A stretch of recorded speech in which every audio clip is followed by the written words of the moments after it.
What is going on, everybody? Welcome into the Fantasy Coaches Podcast. I am your host. Well, not as always. It's been a while since I've actually hosted a show right now, but obviously, Coach Steve here, Coach Gibbs will be joining us shortly. I didn't fire him like Coach John. Just kidding, guys. But we do have another episode today, which Coach Gibbs will be joining us. But guys, today's a nice, somewhat of a mock draft show, not a real mock draft. It's more of a kind of mock, but more of our rankings. And I'll be doing that today with one of our fantastic guests and friend of the show, Dave from Dynasty Dorks. What is going on, brother? Hey, man, things are great. This is a interesting part of the off season where Dynasty, the landscape is really starting to take form. We've had the wildest off season that we've had ever. And we're finally it's now you can finally start putting your rankings together. I love it. I love it. That's awesome, brother. And how is your rookie drafts going? Going well. I got a couple more left. It's kind of fun having some that are right after the draft and some that are a little bit after. I'm going to post some of my drafts and show the hauls and collecting a lot of 2023 picks, taking advantage of rookie fever. Love it. But I definitely have happy with my drafts. That's awesome. Yeah, I wish I had more drafts, but thankfully I am in like a startup dynasty league right now. So it's been keeping me busy from doing any other drafts, which I'm going to try really hard this year not to do any more drafts. I think this was the last one, and now I'm just going to cruise until the redraft season starts. If anyone wants to invite me, I'll do best ball, but just don't trick me and do a best ball dynasty because I got that last year, but I'll do some best ball, but no more dynasty. Yeah, I'll do best ball. I have some reason I won a lot of best ball leagues on Underdog last year, so I was just like, we'll just save the money and do it again next year. So hopefully I can do some of those this year. So I do have our screen today doing a rookie. I say mock draft show, but it's not a real mock draft show. It's more of a ranking show. So we do have a few things to talk about before we get into this mock draft today, guys. We have some fantasy signings here, and we'll start right here at the top. And Sony Michel last week, I think it was like right after our show last week, signed with the Miami Dolphins here. Now, Dave, does this have any major impact for you in this backfield now? Or does it just cause more chaos? Yeah, it's just more. I was already staying away, and now I'm even more just staying away. I'm just no thanks on that backfield. They'll be good for football, but I don't think that great for fantasy. Yeah, I'm kind of on the same page with you. It just we don't really know what's going to happen. All of them could have certain roles in the offense, which will obviously limit them in any which direction. I would probably go throw a bid out there for Chase Edmonds, just in like a PPR league right now if you're looking for someone, just because I feel like Sony's coming will like kind of bring down Chase Edmonds a little bit because of that. But he should have his role in the passing game. So if you're looking for maybe an RB right now to buy low on, it could be Chase Edmonds, but don't expect, up tier production. It's just something that he could end up seeing some decent work in the passing game for any kind of PPR scoring format. So, all right. This was a big one last week. Jerry Jeudy arrested. I didn't change this from last week, but he was released on bail at some point. I believe it's, criminal tampering with domestic violence. Don't know the whole details. I know it's something to do with his girlfriend or something like that, and a car and his phone. I don't know if that's the true story, but clearly, apparently he has to go to court and trial still for this. But this could end up being something that gets him suspended. So, are you trying to sell off on Jerry Jeudy as you can? Or are you trying to buy low on this situation now? Yeah, well, I never sell a player after something like this because you're gonna be giving him away for less, and I'll buy him if I can. From what it sounds like it's nothing. I threw a TikTok out there just kind of piecing together the story and timeline. Seems like it was a petty argument with his girl.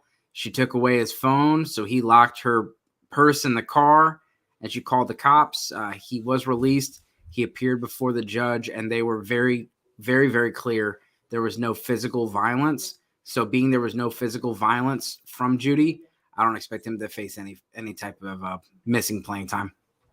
Yes, so hopefully that is actually the case. It seems like the NFL kind of is just like doesn't matter when it comes to right now a lot of these situations, it seems like. So which is a good thing that no hopefully criminal charges will be dropped on him. So I'm just finished up this mock here. I'm actually going to set up a mock on Sleeper so people can view it as we're going through the whole draft. So trying to get that up. But we'll go to the next one here. Jarvis Landry signs a 1-year deal with the New Orleans Saints.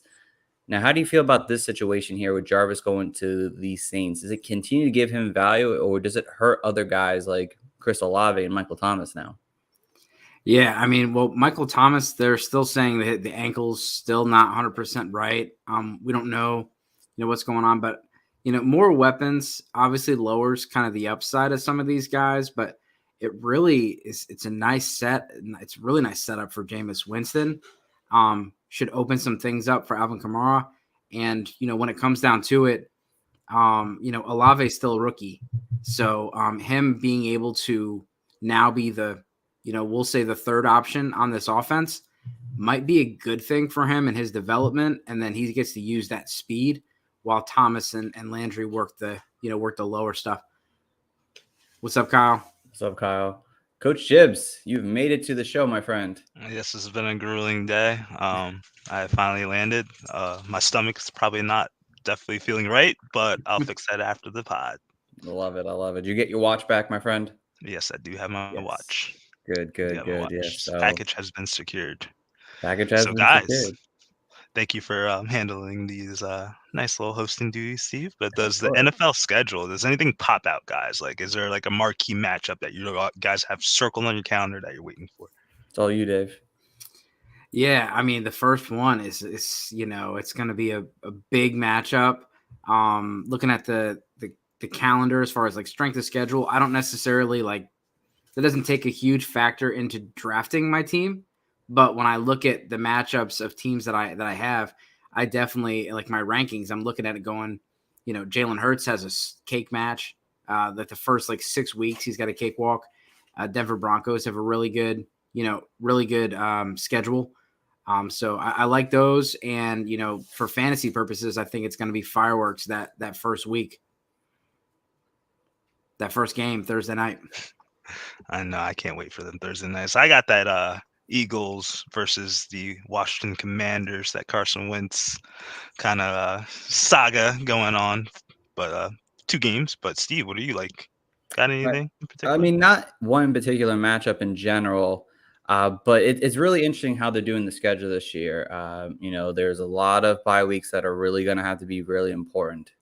Week 9, I believe, is a really big bye week, and week 14, which is huge. Oh, not 14. Yeah, 14, which is huge because you have to play your cards right. Honestly, if you're looking for that playoff spot, you need to make sure that you don't have anyone on bye those weeks, because there are 6 teams on bye. I believe it's about 3 teams that are really true fantasy impactful teams. So you just have to kind of play your cards right during the season here. So I don't want to hear any of that. Oh, let me take the average of what he's been doing all season. I hate when I heard that last year. I was like, no, you had the advantage all season long. This is what you get. It's unfortunate. We all had to deal with bye weeks. I mean, Dolphins got some primetime games. I'm pretty happy about that. I'm pretty sure today they released that week 14 to week 18. They're planning on flexing multiple double headers on Monday Night Football. So that's kind of cool. Nice. I do like the whole double feature on Monday night. So we'll see how that works this season. But I'm intrigued. International games, Germany, should be a good season. Yeah, and our teams on bye in week 14 are the Atlanta Falcons, Chicago Bears, Green Bay Packers, the Colts, Saints, and the Commanders. So not any superstars there by all means, a couple studs, but nothing crazy like last year. Exactly. There's a couple of teams that week 14. Yeah, Jonathan Taylor was, he was on bye during week 14. So, all right. Well, we're going to get into our mock draft, guys. We're doing a super flex draft that we're going to clarify that. Yes. And we're going to go pick by pick. We're going to alternate picks since we don't have a third. But who's going to start off? I don't know, because the order's not set on my screen. So basically, I'm gonna let Dave go first, of course, because he's the guest. He gets the easy one. Maybe not.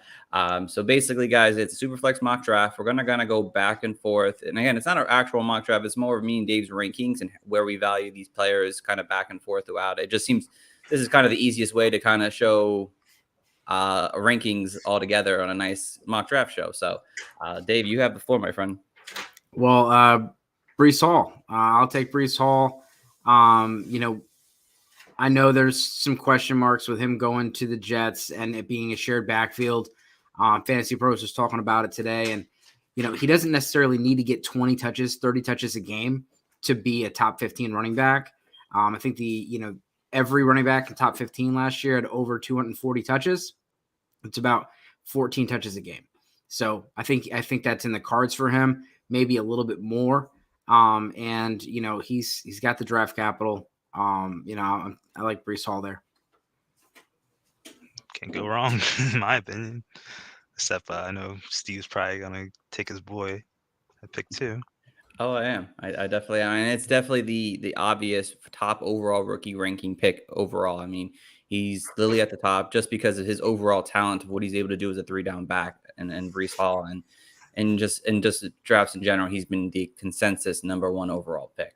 Yeah. Now, number 2 pick, that's where things kind of get trickier because people go a lot of different directions. People value the wide receivers more overall and rankings right now, but I'm going to stick with the running back scenario here, and I'm going to go Kenneth Walker.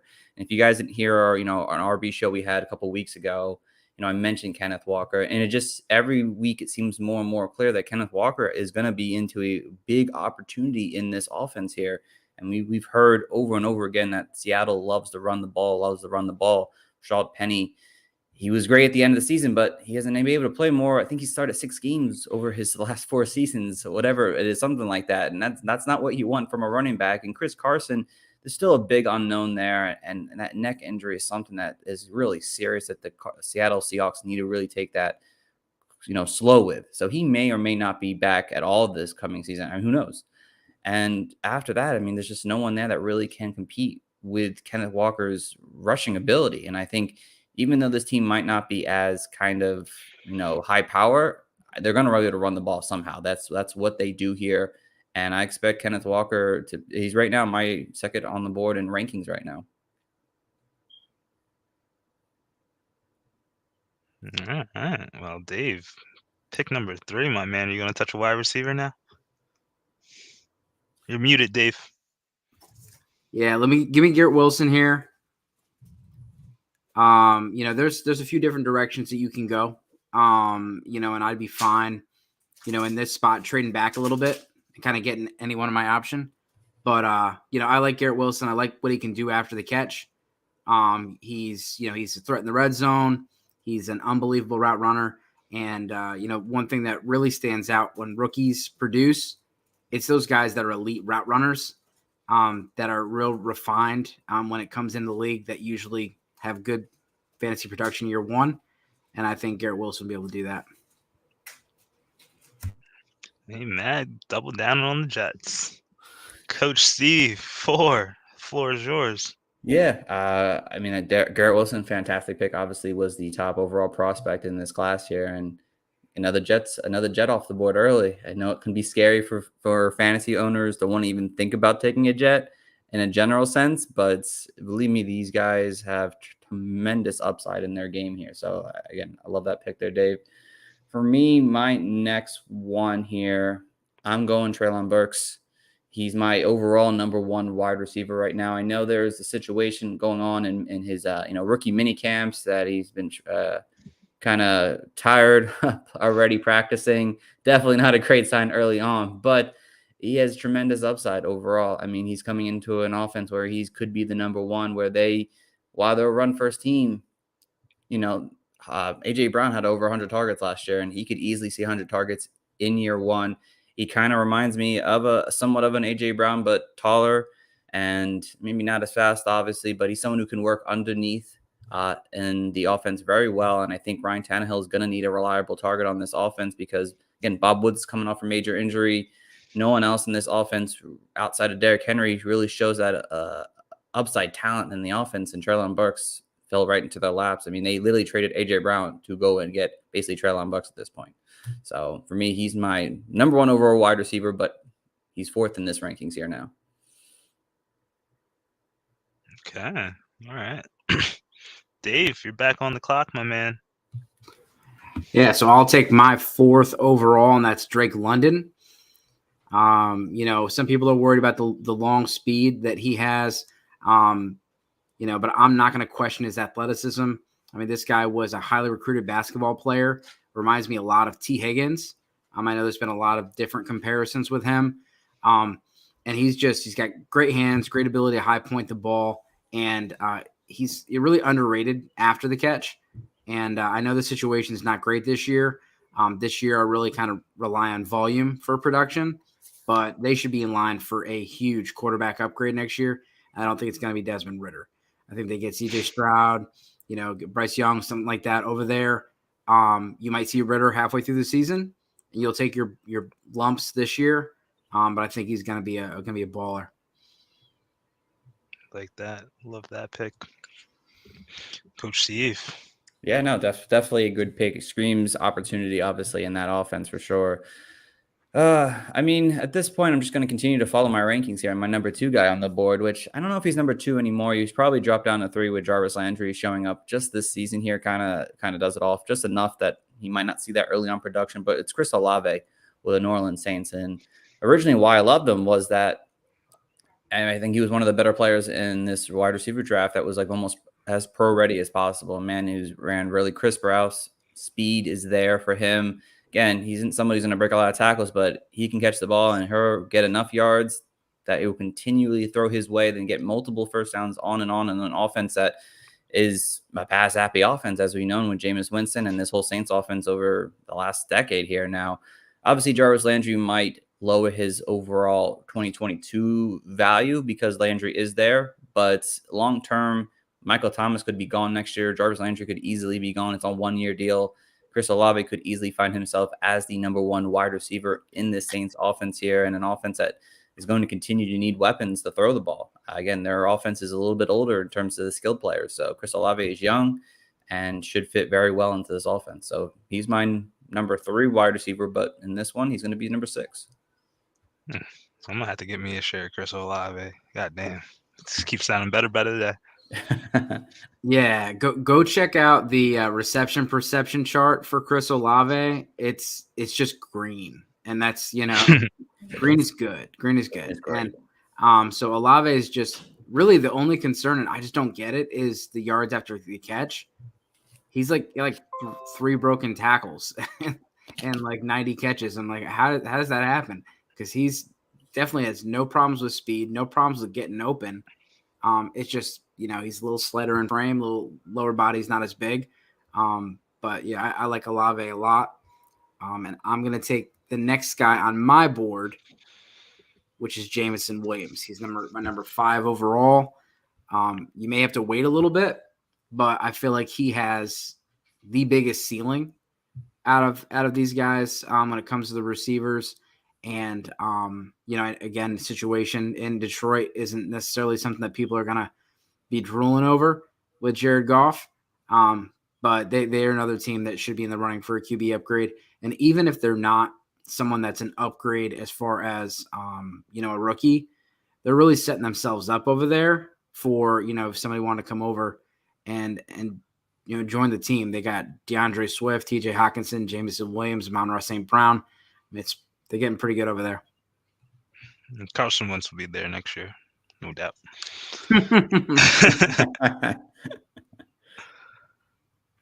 All right. Well, Coach Steve, I think this is pick number 8. Yeah, so pick 8 is definitely an interesting situation here. You see that obviously no quarterbacks off the board in the Superflex mock draft, and that's going to continue that trend into this pick here. And we'll talk more about them when we get there. Just wanted to point that out. But people have gone multiple directions here. James Cook, Sky Moore, Christian Watson. So there's definitely options here at this time in the draft. But in terms of my overall rankings, I have Christian Watson for the Green Bay Packers here at this number 8 pick here. And, the reason I kind of have him over Sky Moore, because I feel like he can be more prototypical wide receiver 1. Sky Moore has a ton of talent.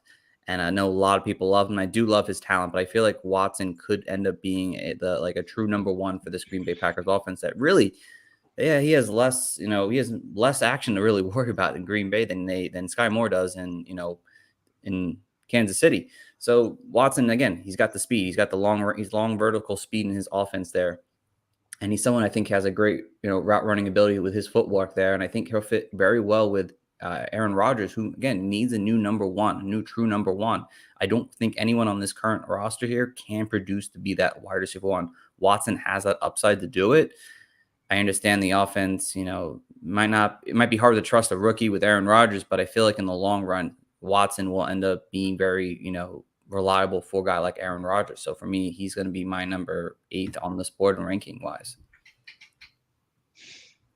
If I can find him. Thought Sky Moore was coming. No, not yet. He might come now. I don't know. Yeah. I had 2 guys in mind. Christian Watson was not one of them. Not a huge fan. Sky Moore will be my pick here. I know there's some Juju faithful out there. But Mecole Hardman, Marquez Valdes-Scantling, I'm not necessarily afraid of those guys. And Sky Moore is going to be attached to Patrick Mahomes for his entire career. So you got to be looking past this year. And Sky Moore has probably the most certainty out of quarterbacks that we've talked about so far. Out of any of these guys, Patrick Mahomes is going to be the Kansas City Chiefs quarterback for a while. So unless Sky Moore does something wrong and he gets traded, they're going to be together for at least 4 or 5 years. So big fan. I think it's going to be week 1 or 2, and we see him get 8 or 9 targets, and then we move him up the boards. Can't even find him. Oh, he's still far on this list here. Oof. Haters. Clearly, Seeper does not value him very high. Well, yeah. They got Kenneth Walker as Ken Walker. Ken Walker. Oh, yeah. I hate that shit. It's so annoying. Oh, God. Jibs?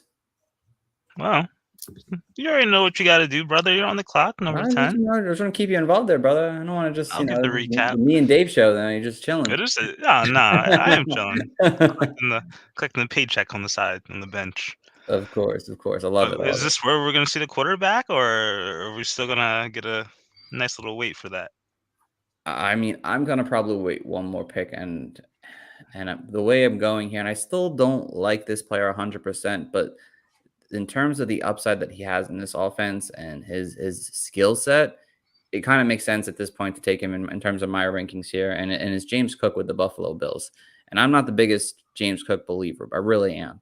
But the skill set he does provide for an offense that is a high-power offense, again, he's someone who's dangerous with the ball in his hand and out of the backfield, and his ability to catch on the run is fantastic here. And he's going to be someone who's going to be very involved early on. Again, he was a second-round running back here. Most times they're used, and we've seen them being very productive over the last couple seasons here now as in a round 2 in the NFL draft. So he's going to see opportunity. And even if he doesn't see the pass work early on, the Bills' schedule, if I'm not mistaken, is pretty light during the end of the season. So I'd expect him to see more opportunity as the season goes on to kind of give Devin Singletary not a big workload. And I expect him to see rushing opportunity. Again, he's a smaller guy, but I think in the long run, you'll be really happy with James Cook. He's electric, and he should end up putting big fantasy points up at some point during his career. So he's my next in my rankings here at number 10. Cook it up. Okay, well, it's definitely dwindling out this premier talent for sure. It's the gap between the running backs is interesting. In a lot of your drafts, you're probably going to see Cook go a little higher just because people need running backs. I've seen him go at the 102 spot, I think, in a draft with Steve. Yep. I had the 103 and got Kenneth Walker, so I was happy. Still. But I was definitely thinking about him at the 7 spot, thinking about him again last time. So Cook would have been my pick here. But at this point, I will take Kenny Pickett. He is the only quarterback that I really would be targeting in Superflex drafts. And at the back end of the first is when I would start considering it after Sky Moore and James Cook were off the board. Yeah. All right. First quarterback off the board. Let's go. Kenny Pickett. Oh, Coach Steve, you get that enticing 12th pick, and typically you're not really left with nothing, but you're pretty much a champion, so you have something to. Yeah, I won all the money, so I don't care about my rookie pick. But again, Dave, that's a great time to get Kenny Pickett right there. It just makes a ton of sense. He could have even gone one pick before this, possibly, depending on how you like certain players. But, he falls into the right opportunity with a highest power offense all around him. I mean, not many rookie quarterbacks can say, I have like a top 5 RB and probably 3 wide receivers that could be considered talent-wise top 40 at least. So, and in a tight end, that's top 10 probably at this point. So he falls into a perfect situation to just see what he does with that opportunity. But I'm actually going to go with his teammate here and George Pickens. George Pickens, I mean, again, he didn't play much of the season. Obviously, the injury from last year finally got that healed. You know, he showed some spark near the end of the season. And that one nice catch in the national championship game, or the playoff game. I'm sorry. He looks the part to be a possible wide receiver one. We don't know what the Steelers are going to do with a guy like Chase Claypool and Deontay Johnson. I don't know if they haven't really been much talks about saying, oh, we're going to re-sign these players. You never know what's going to happen. You know, they take him pretty early in round 2. There's got to be something there. I understand they need a wide receiver 3, but you could have waited a little bit longer in this draft to go get a third wide receiver in your team. But they didn't. They went and got Pickens really early.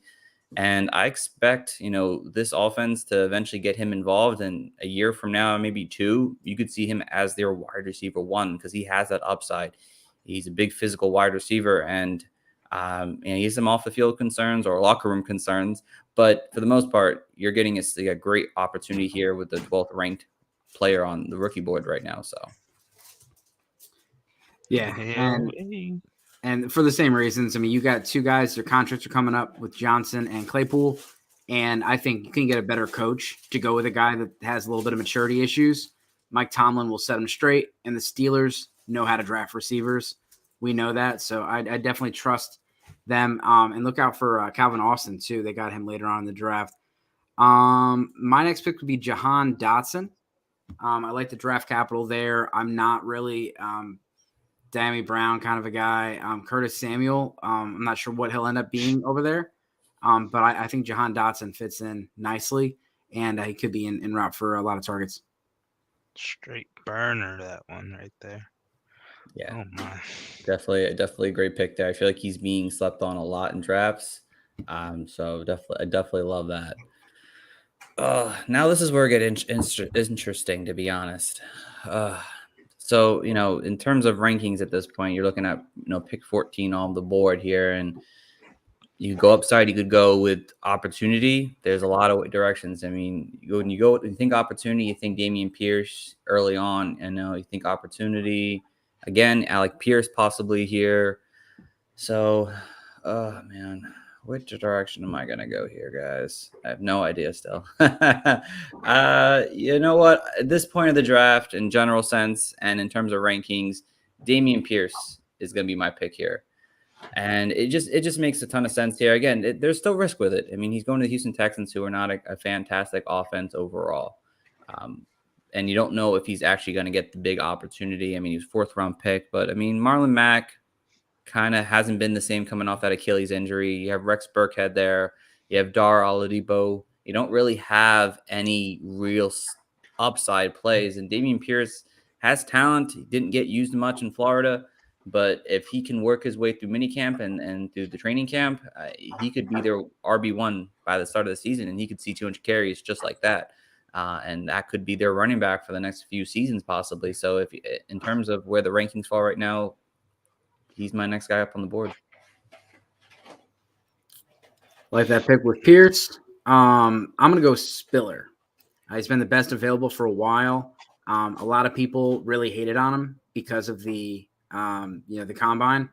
He's a big back. And, I just did some research, looked back, the last 10 seasons and looked at the top 24 running backs. There's a whole lot of running backs that are running 4.55, 4.6 that are still scoring, top 24 points. And he landed in a perfect spot. Austin Eckler, this guy is, he's one of the best running backs, but he also misses time. And let's not forget that this is an offense that the offensive coordinator used to have Alvin Kamara and Mark Ingram, and you could see him used very much like that, where Eckler is the Kamara, Spiller plays the Ingram role, and so I think I have in my top 36 for running backs redraft this year. Mm-hmm. Really high on Spiller. Well, I love that pick as well. High scoring offense. I always try to invest in running backs on high scoring offenses, and I see him as a very high value handcuff. But with the way they try to spell Eckler, I don't see him. I think he probably gets 8 to 12 touches a game. Yeah, the rest of those guys are scrubs, to be quite frank. So, You nailed it. Very upset not getting him in more drafts, to be honest. Mm. Unfortunate. He always seemed to fall right outside my range every single time. I had like the 4 or 5 pick, and he'd be gone in the top 3. And I'm like, oh, God, all right. On to the next guy, which is the next guy in my rankings here, and the guy I have a ton of shares of, which I'm thrilled with. And it's Alex Pierce from the Indianapolis Colts right now. And Pierce, I feel like, has a big opportunity on hand for them. A guy with very vertical speed, downfield threat, was very productive in college, and I loved his game. He was just someone that has that speed that fits this offense here. And I said that when I was doing my review on him, that he needed to go in a place where he didn't have to worry about playing special teams. He needed to worry about just playing wide receiver and getting involved early on. And Indianapolis was probably a fantastic landing spot for him, because who do they have there outside of Michael Pittman, who kind of plays the middle of the field? Paris Campbell, who really hasn't shown anything in 3 years. There's just really no one there to take the top off on the offense here. And Matt Ryan has a guy back in the past multiple times, either Julio or Calvin Ridley, who he was very productive with.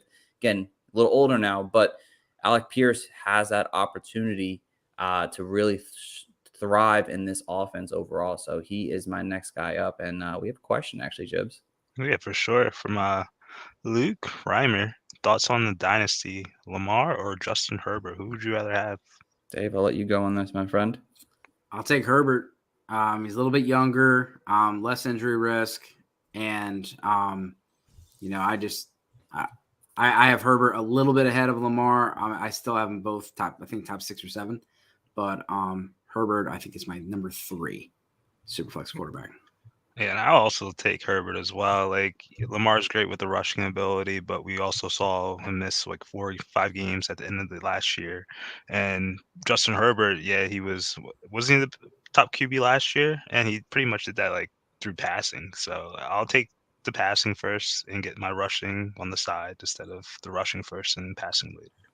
Yeah, Luke, I'm with these guys too. Herbert just makes a ton of sense. Both are top 6 guys probably, but Herbert has a fantastic offensive line, a good run game. He's got very great weapons all around. He should be someone that they're going to build consistently around for the next decade, especially in the passing game. So he's just a steady option overall and young. So can't beat that. Right. Well, let's get back to the draft. I think we're almost halfway there. So Dave, 5th pick in round 2. Yeah, so I skipped over Rachaad White because I wanted to talk about Spiller, but he's still on the board. I'm going to take him here. No worries, Luke, at all. With this, the comp really is David Johnson, and that's kind of what people want to see. And he goes to Tampa. Bruce Arians was there. You saw him in the draft room. Leonard Fournette has been great. He's only got a 1-year contract. He could be out of town next year. It could be Rachaad White's backfield. So I think there's a lot of value here. And Fournette's missed some time. They've been kind of looking for someone that has the ability to be a pass catcher. So even if he just is the pass catcher, the pass catching role this year, I think it's going to be very valuable and just real upside for taking over that backfield next year. I'm not worried about Keyshawn Vaughn. That's my follow-up question. Keyshawn Vaughn. Read my man. You read my goddamn mind. Oh, well. Steve? Yeah, I thought about White at the 2-4. I just don't know. I like the talent, but are they going to give him that opportunity as a young guy early on? Maybe, maybe not. And I just feel like Pierce has an opportunity to start off early on in his career, and I think both could be very long-term assets, but I went with Pierce. So that's the only reason I went over White. But the 2-6 here now, I have to look at my rankings again here and see what we have available at this point. I think at this point, I'm willing. No, I'm not willing. Nope, definitely not willing to take a quarterback yet. I think I need another. I think I need another pick here. I sure do, and I think he's gonna go. He's going later in drafts, but Jalen Tolbert for the Dallas Cowboys. I've been hearing a lot more buzz about him through mini camp now. Liking what I've seen. I love the film on him. I mean, if you guys listen to the rookie rankings, I had him as my wide receiver 6 at one point. Just a guy who's just an all-around speed all over the field on an offense here. And again, his talent, watching him on film, just showed him able to dominate the best of the best. His route running was to do a different level while watching him, and someone who just made major jumps throughout his college career. And with the Cowboys, I mean, he's got an opportunity early on. If Michael Gallup isn't going to be there long or early part of the season, James Washington may have a chance, but I think Tobert's, a third round pick. I think he has an opportunity to really excel early on and could be a big part of this offense and fill that Amari Cooper kind of role for the Cowboys. So he's going to be my 2-6 here in this offense. It's a sneaky pick. Nice value right there. There you're getting there, hypothetically. Thank you. Yeah, there was some good buzz about both your picks this week, Pierce and Tolbert. I'm going to go with David Bell out of Cleveland. Very productive receiver out of college. Did not have a great combine. That's why he's slipping down the boards. And he goes there and kind of fits the role of his most comparable player, and that's Jarvis Landry. So he goes to Cleveland, plays in that role. He instantly goes into a probably the number 2 receiver over there, him and Donovan Peoples-Jones. And he gets Deshaun Watson as his quarterback. So I feel he's in a really good situation, and he's a good value in the middle or back end of your second round. All right. Like that.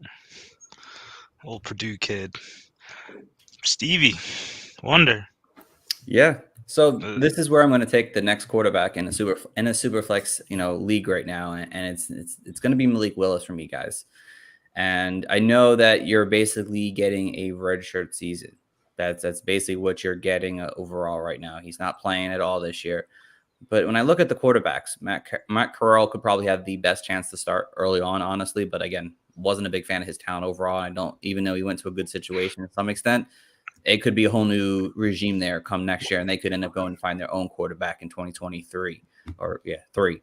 So, and then between him and Ritter, Atlanta is going to be not a good offense. So the chance of them drafting quarterback high is very likely. The Titans have a good shot to win the division again this coming season here. And even if they win the division, it seems like Ryan Tannehill's on a very short lease. And if he can't get past the first round of the playoffs, they could switch to Malik Willis as of next year really early on. And he might have a year to kind of get things going. And again, people had him as a projected the top quarterback in this draft class because of his mobility and his arm. Again, if the coaching staff can kind of help him kind of get everything together, he's got big upside. And in a Superflex league at this spot right now in a late round 2 pick, it's worth the upside for a guy who has that mobility. And we all love guys like, Jackson and Murray right now. So for me at this point, Malik Willis is off my ranking board now.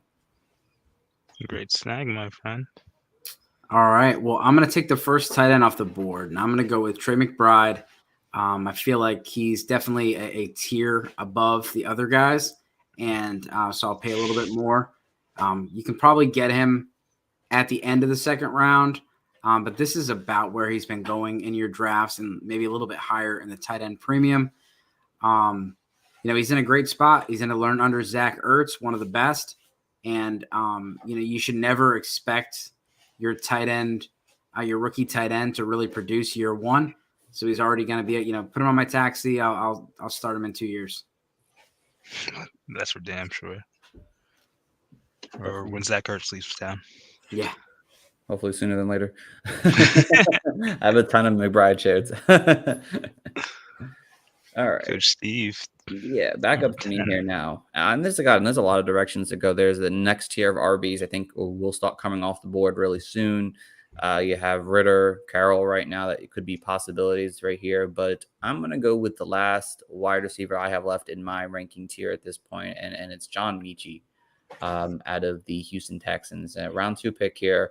And John Mechie, I feel like, is being undervalued. Everyone kind of expected him to be the next top Alabama wide receiver. And obviously Jameson Williams just kind of came over and took over, and people kind of gave him a knockdown because of that. But overall, I mean, he was someone who's really talented. And then before he got hurt, he was playing very well. He wasn't playing on the level of Williams, obviously, but I feel like he can be a solid contributor in this NFL as of even this season here. I mean, there's really no one set at the wide receiver 2 for Brandon Cooks outside of Nico Collins. And again, that's not even a guarantee with Nico Collins. He's kind of in the same situation, who has less value in terms of draft capital. John Mechie was a round 2 pick, and he was like the second wide receiver off the board in round 2. So they went out there and got him pretty early.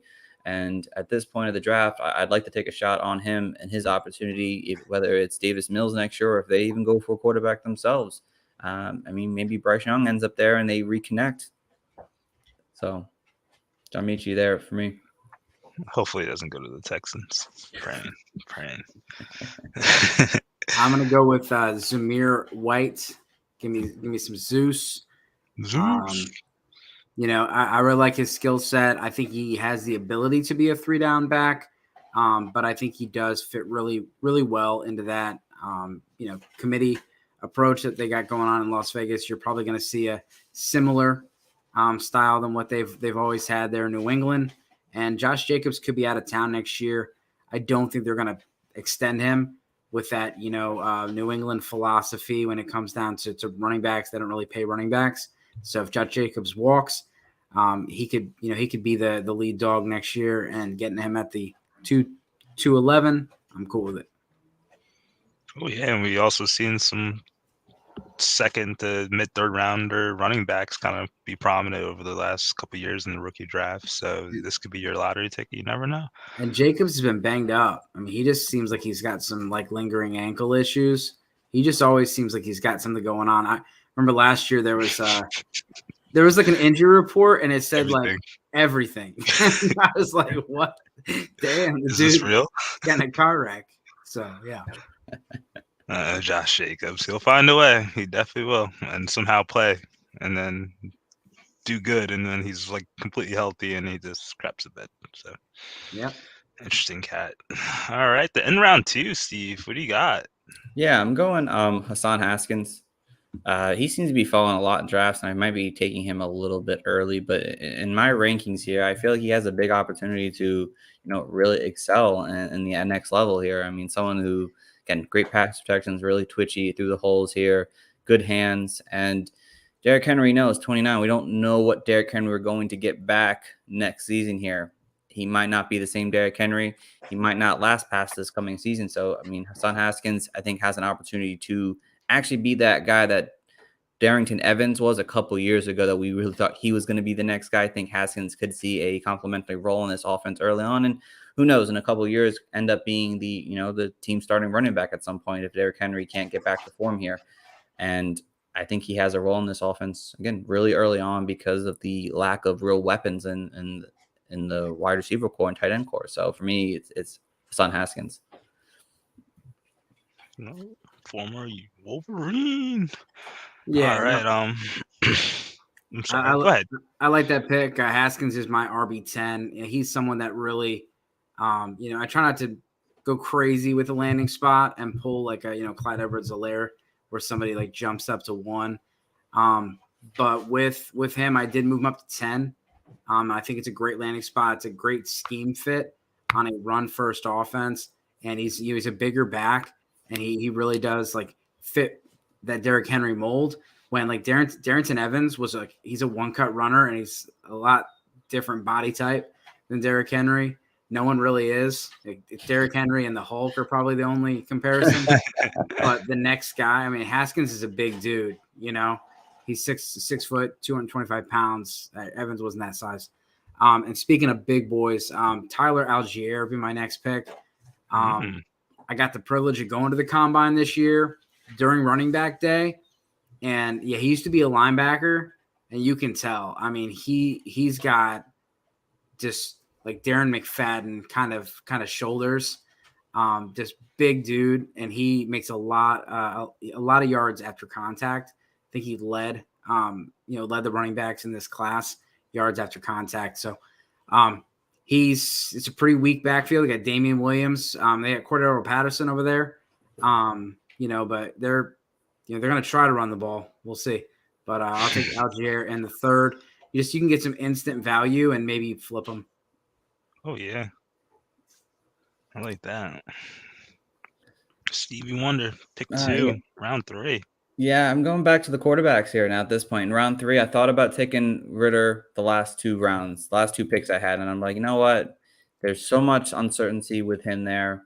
It just seems so hard to take him in round 2. But round 3, it's a simple task here. I mean, yes, They could have a new quarterback next year, who we don't know.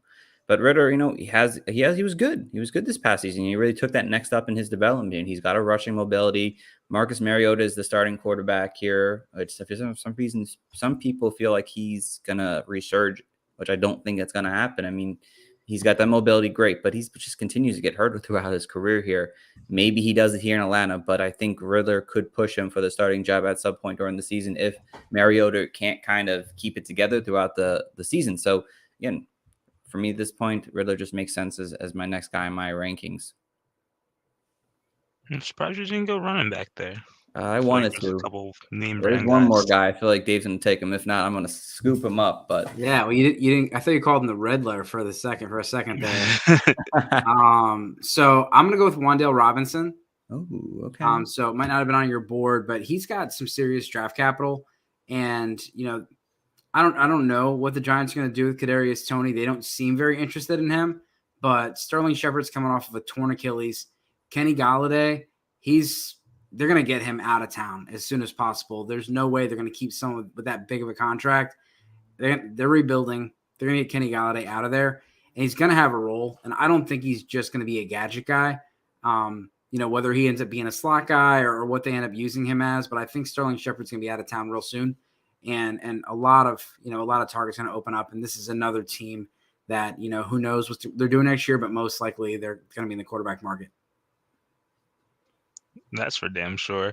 You don't think he'll be like a Tutu Atwell situation, another guy who was picked with huge draft capital, and he's a similar kind of like. No, I think he's a much better prospect than Tutu Atwell. And Tutu Atwell was, they're both small guys, but Wan'Dale Robinson and Jahan Dotson aren't that much different. And then you look at Tutu Atwell, he's small. What was he? Like 155 pounds, 160 pounds. 160. He's super small. Like him going in the second round made 0 sense. Wasted for pick. Sure. Yeah, I think Robinson was a third rounder, but Tutu Atwell was like, 5th, 6th rounder, like Andy Isabella. Like, what are we doing here? You're right. Well, Steve, we'll keep it moving. What you got for me on 4? Oh yeah, this was an easy pick here. Brian Robinson for the Commanders here at this point here. Robinson, if you're thinking about anyone who could be Derrick Henry, a baby Derrick Henry, it's Brian Robinson, 6'2", 225, in that range there. He's just a big guy, and again, he didn't really get the draft capital most Alabama running backs have gotten over the last few seasons, with Najee and Josh Jacobs and a few other guys. But he's good. He took his time. He waited for his opportunity. Unfortunately, it took time for him to get that starting role. But elite pass protection, just a big physical running back here who, again, it comes into a weird situation, but you draft an RB in the round 3, there's something to it. And I think it has to be doing with Antonio Gibson's overall ability to stay healthy on the field. JD McKissick could be just a 1-year deal kind of guy here. I think he got a 2-year, but I think it could end up being a cut after next year if possible. But I think Brian Robinson can easily work his way into this rotation early on and end up, I wouldn't be that shocked if he's their starter come 2023. It's really possible. If Antonio Gibson gets hurt one more year this year, it's hard to trust him as their featured back. So Brian Robinson in round 3 just makes sense. All right. Well, I definitely see the different scenarios, especially what the Commanders are doing. And he could be a great backup, not like more like the slider backups that they had last year. So it's a good pick, Steve. Thank you. All right. I'm going to take Matt Corral. I'm going to go with the Carolina Panthers. He's most likely not going to start day 1, but I don't think it's going to take long until Sam Darnold's riding the bench. We saw that last year with them. That's right. Got plenty of quarterbacks in that room, though, too. But like you're saying, like you could take the upside of getting a starting quarterback that you could flip for immense value in a super flex league, or take a prospect like a crapshoot, basically. Yeah, they're very desperate over there in Carolina. I still think there's a possibility they go with Baker Mayfield or go with Jimmy Garoppolo. When it comes down to it, like I said, Sam Darnold's he's not a short leash. And Rule comes from a college style. They'll make a simple offense for him to where it's really, and he's got, a quick release, quick hands, does the RPOs and all that stuff where, Kenny Pickett, one of the things that I don't like about him is how long takes to hold the ball, very much like a Justin Fields situation where like the average quarterback is like 2 seconds and he's like 3. And in the NFL, you got to be faster than that. And Corral's got quick hands, quick release, got some issues with, footwork and accuracy, but in the third round, I'll take him. And the third quarterback is off the board. No, fourth quarterback. Steve, who do you got for us? I don't know. What pick Dave it looks is. like a 4 p.m. football game right now with the sun on the bottom. Yeah, half I got the Dallas Cowboys Stadium going on right now. Yeah, so with my next pick here, I'm taking, I feel like I'm going to say his first name wrong, but Keaton Ingram. I'm saying it wrong probably. Keontae, thank you. Not great with names, guys. You all know that. But Keaton Ingram, Arizona running back here. And Ingram falls into a fantastic situation right now. A guy who's got good vision, good straight line speed to his game here, runs hard. And Ingram can find himself an opportunity where we know James Conner is someone who can't stay healthy consistently. Ito Benjamin, I like Ito Benjamin, but I don't know if he's someone that you're going to have a full-time role for. So Ingram could find himself seeing opportunity in this Arizona offense. It obviously likes to score a lot. So for me, Ingram just makes sense here at this pick. Why not? Try to get your handcuffs to potential starter stash. We're on 7 now. Pick 7. Yes. It's getting pretty ugly. This is all of my third rounds. I've been just trying to swap for a third rounder next year. I do like the Keaton Ingram pick as well.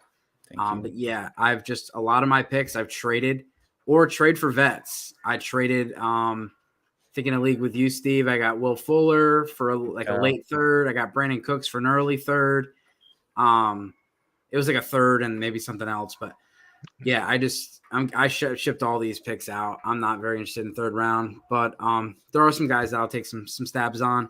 The next guy on my board would be Khalil Shakur, Buffalo Bills.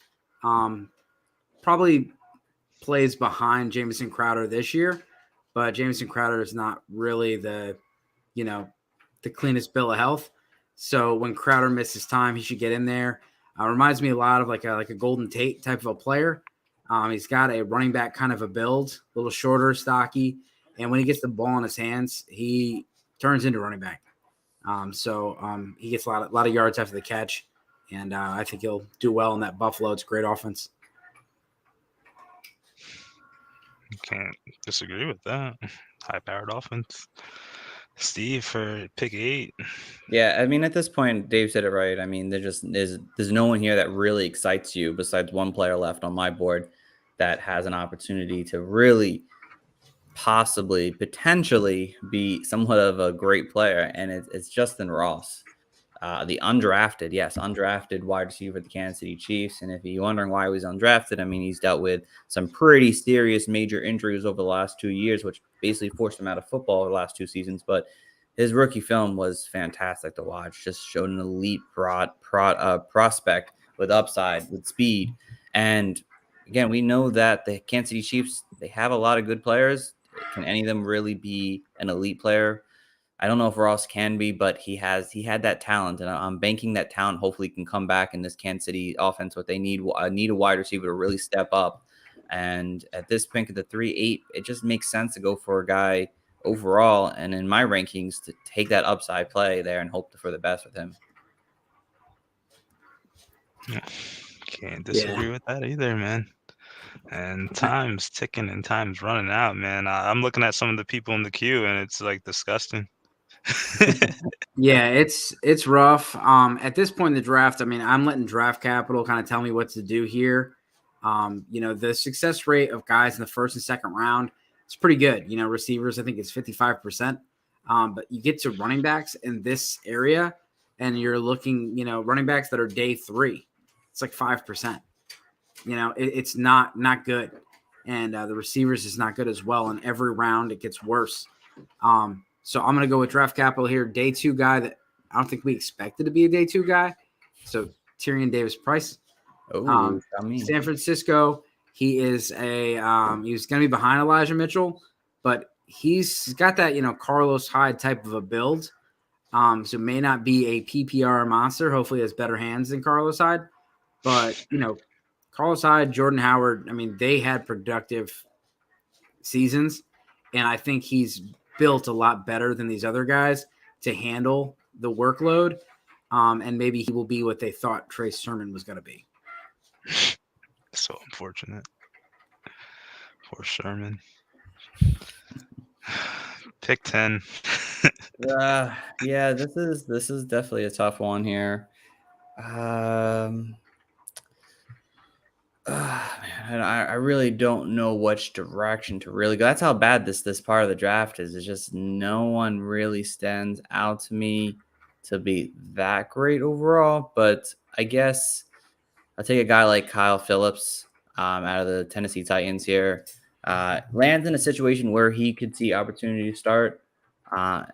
At this point of the draft here on my rankings right now, he guys who play the slot. Again, we don't know what the come of this offense here and who's going to see the majority of the carries. We assume it's Treylon Burks, of course, and Bob Woods, but you just don't know if these guys are going to, if Woods is going to come back to form. You don't know what's going on with Burks. Maybe he can't handle the NFL speed, staying on the field as consistently. But Kyle Phillips has an opportunity maybe to see work early on in round 3. I mean, he has a better shot, I think, than any of these running backs at this point. So, yeah, Gibbs is having a search for the guys. It tells you a lot. Yeah, right. And so we kind of had this conversation in one of our leagues of just like 3 rounds is pretty good. You get a little bit of waiver action for the UDFAs, but like 3 rounds is pretty good. Those 5-round rookie drafts, like what are you doing? There's no point for that.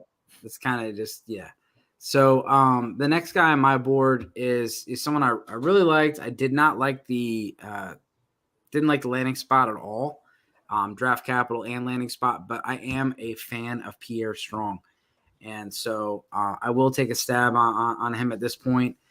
They have, that all their running backs are, I'm not a Ramondre Stevenson fan. I think he's okay, but I'm not worried about him, and I think it could be Stevenson and Strong next year. They drafted Kevin Harris. They just draft running backs over there. But I'll take Pierre Strong, and hopefully he can be kind of the James White type and get that receiving work. Mr. Irrelevant pick. Yeah, last pick here of the draft, guys. I'm taking Sam Howell. In terms of Superflex, again, maybe he should just go in the 4th round, but at the end here, I want to talk about the last quarterback here. And Sam Howell, I think, showed, I love him. He was my top overall prospect and quarterback right now. Again, lands in a situation where he's likely not to play this year. But again, is that likely so? Carson Wentz has been able to not stay healthy or be very efficient at times. If the Commanders are, 2-4 through 6 games, who knows if they want to keep Carson Wentz in. They might say, you know what, let's see what the young guy has. And if we're going to not be good this year, we'll go get a quarterback next year in next year's draft. So Sam Howell has an opportunity. He comes into an offense where if he does happen to start at this point, this coming season, he's got a good core around him, could end up doing well. We saw what he was able to do when he had good players around him in North Carolina. Maybe that can translate here to the NFL. So if you're even looking at the draft board, a guy who's contending, there was another quarterback on his bench. You never know what's going to happen. So I'm putting him in my last in my rankings for the day. All right. Well, before we end this draft, if you had a round 4 pick, guys, I know Dave probably would just burn it and tell you to send it back to Walmart or Amazon. But Steve, give me a round 4 guy that you like to get in drafts. Oh, me? Yeah. Round 4. Jerome Ford. Just want to mention him real quick. Cleveland Browns. I had him as a top tier RB when going through this draft here. He might be someone who sits a complete year, but Kareem Hunt could be gone next year. He could end up complementing Nick Chubb going into 2023. He was a 4th round pick. There's some value there. I liked his talent and his skill set. So if I was a 4th round flyer, I would take him all day. Dave, you have one for us, or? Yeah, I'll go with Calvin Austin. Again, just trusting the Steelers to draft good receivers. Don't know what's going to go on over there, and I think he can be a really, really shifty slot receiver in the NFL. All right, you hear those two names. We got Jerome Ford and Calvin Austin as a fourth round darts that you can aim for in your rookie drafts. But this is a great show, guys. Great draft. I have one more rookie draft left, so I'm going to use this as a little Bible, and I have my notes on the side. So thank you, guys. Thank you, gentlemen. Just getting But notes. as as always, you can find our content at the www.thefantasycoaches.com, where we have our rankings. You'll see this draft up there posted. Plenty of Dynasty fantasy articles going to be coming out soon. We're getting towards redraft season, guys. So gear up for season-long rankings and all these good old disputes and whatnot. But Dave, where can our listeners find you at and some of the content you provide? Yeah, so you can check me out just at Dynasty Dorks, all one word, YouTube, TikTok, Twitter, all that good stuff. And then I've been doing writing and content coordinating for gridironratings.com. Get that man a follow and a subscribe, please. And as always, Coach Steve, where can they find you? Oh, yeah. You can find me on Twitter at Coach Stephen P. Guys, more than happy to help you out. I will be back in the host chair next week. It's been a long time coming. Jibs will be away. He's got some plans next week. So little post-wedding trip for him. And Coach John will be back hopefully with me in our next episode. So can't wait for it. All right. Well, thank you for letting me host this last month and change. It's been fabulous learning about all these rookies, and I'm excited for the Dynasty season in 2022-2023. But guys, it's been a great episode. Listeners, thank you for listening, and we'll catch you next time. Fantasy coaches are out. Later.